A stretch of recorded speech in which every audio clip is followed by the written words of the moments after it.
Okay, so this is really the meat of the chapter. This is Horner again. We're going to talk about 20.9, and that's inductance. Mutual inductance, basically we have two coils of wire here wrapped around one thing. There's a power supply with a variable, it's just a variable power supply, but we can vary the EMF. And it causes a current to flow into coil number one. So you've got a current running through this. The current then produces a magnetic field with the lines that you can kind of see here. Some of the field lines cross through the coil of coil 2, and if we adjust the power supply so that the current in number 1 changes, the flux through coil 2 changes, and we do get an induced EMF, so we can actually see that on, they call it a galvanometer. We'd be using a multimeter, and we could see that pick up. So if you look, this is very similar to one of those transformers that we talked about earlier, but now we've got an adjustable power supply. So we are changing the current as we go through, and then that flux will induce an EMF in that second coil, and we'd read that on the galvanometer. Mutual inductance, this is when a changing current in one device causes an induced EMF in another device, can occur between two circuit elements in the same circuit, as well as between circuit elements in a couple of different circuits. So in either case, if I change the current through one element, it induces an EMF in the other one. The effect is really just truly mutual. Changing the current in coil 2 induces a EMF in coil 1 as well. So we'll kind of watch how that works. There's a scientist named Joseph Henry. He was the first one to wrap insulated wires around an iron coil to make an electromagnet. He was also the first one to suggest that if we change the current in a coil, it induces an EMF in the same coil, and this is what we call self-inductance, or just inductance for short. Picture here just shows a lot of different inductors. Most of them are just coils of wire. Some of them are wrapped, so you can see that this one is wrapped in a piece of non-conductive material. Might be a cloth. Some of these are not wrapped. Different shapes and sizes, different way the leads come in and out, wrapped in different materials. But basically the same thing holds, is they all have some sort of coil system on the inside. This is pretty important. The inductance is abbreviated with an L. Of an inductor is defined as the constant of proportionality between the self-flux through the inductor and the current flowing through the inductor winding. So here we can just say it's the number of turns times the flux, and that's equal to the inductance times the current. And the flux through each turn is phi, so there's our phi, and the inductor has so many turns. The unit that we use is called the Henry, in honor of Mr. Henry there.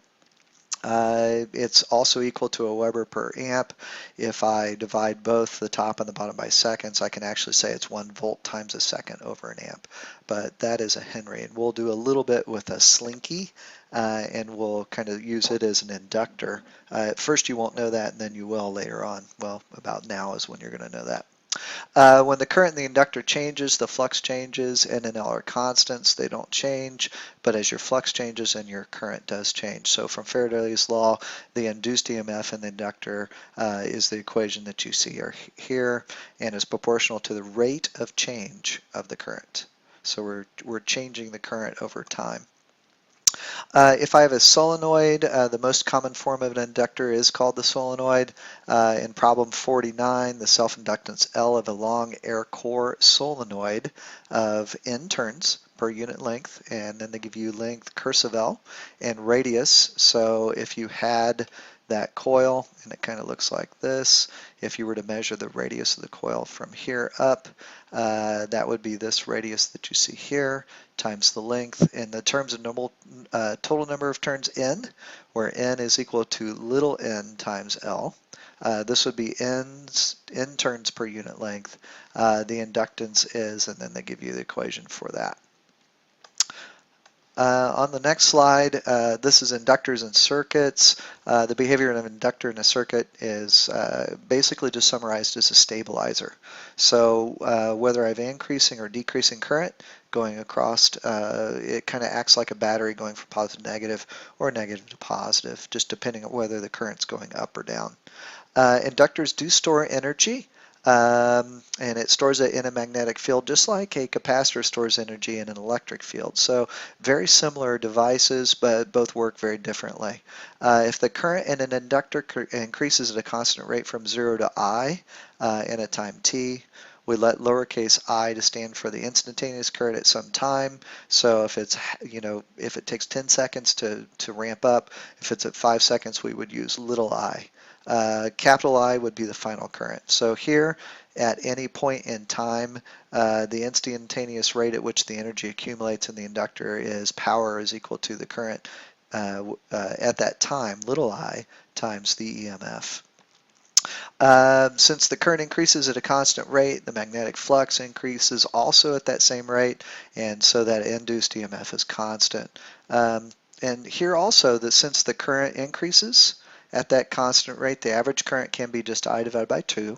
And then the average rate at which the energy accumulates is then 1/2 of the EMF times that final current that you get. So if we use our E is equal to the number of turns times the change in flux over the time, which we said is negative L times I over T.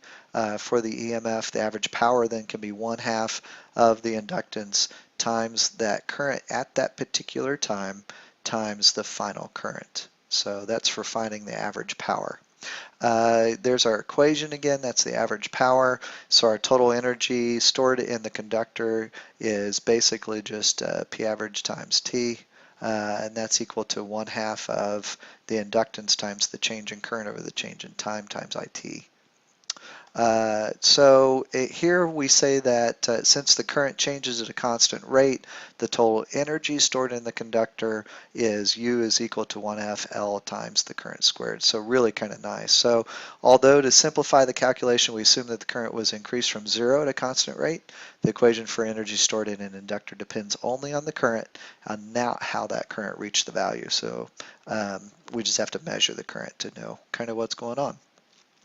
Magnetic energy density, we can use the inductor to find the magnetic energy density, so how much magnetic energy we have per unit. So if I have a long solenoid, so long we can ignore its magnetic energy stored in the field outside it, then we could say that that inductance is L is equal to mu O. Remember, mu O is magnetic permeability times N squared, number of turns per unit length squared, times pi r squared, times L. Here this would be area, and then L is the length of the solenoid.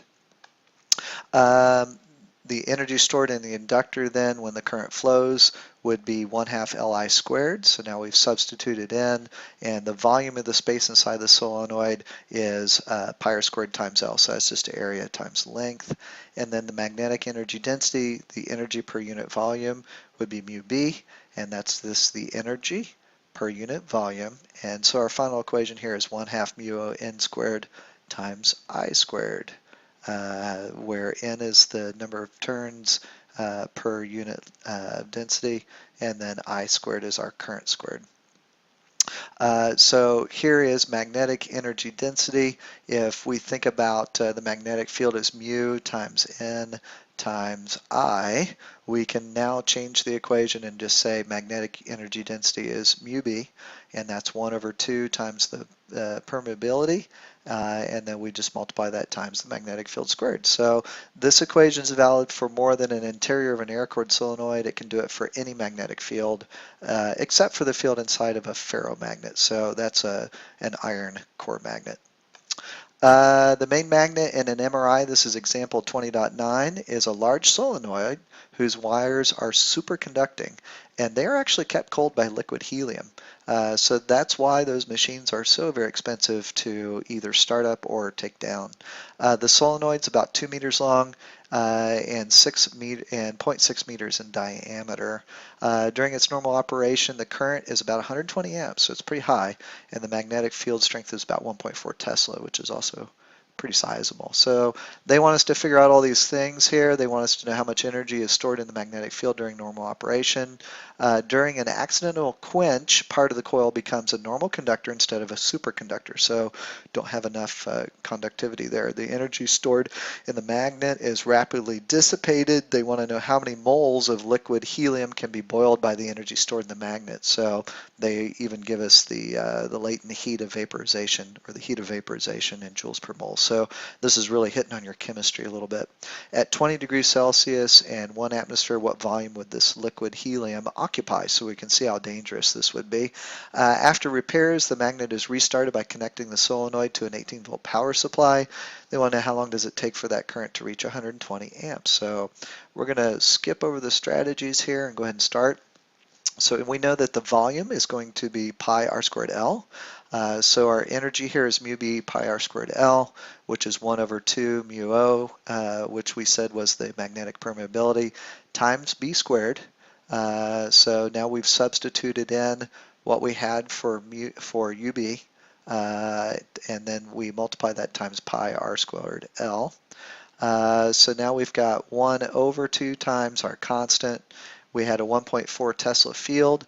Pi r is the radius squared, and then the length was 2 meters. So it'd be about 0.441 megajoules, which is pretty big. Here we're trying to figure out how many moles that would be, and then finally what the volume is essentially. So if you plug everything into your equation, you'll notice it's about 130 cubic meters. So asphyxiation would be really big time danger when an accidental quench occurs and all that helium does boil off. That'd fill the room, and you wouldn't be breathing very well. Liquid helium goes into volume here, and your voice would be very high, but your brain would then not get any oxygen. That could be a real problem. In part C, the last thing they want us to do was to figure out the change in time. So here we said that the final current was 120 amps. So we can now find the L value. L value is just 2 times the energy over I squared F, so we've just rearranged our equation. So now we can say the EMF is equal to L times the change in current all over the change in time. We're going to solve this for time and substitute in, and then we can go ahead and just solve for our time here, where we know the change in time is change in current is just going to be our final current here since we start at 0. And you'd see that it takes about 6.8 minutes for that solenoid to charge up to have what we want. And that is the end of this section.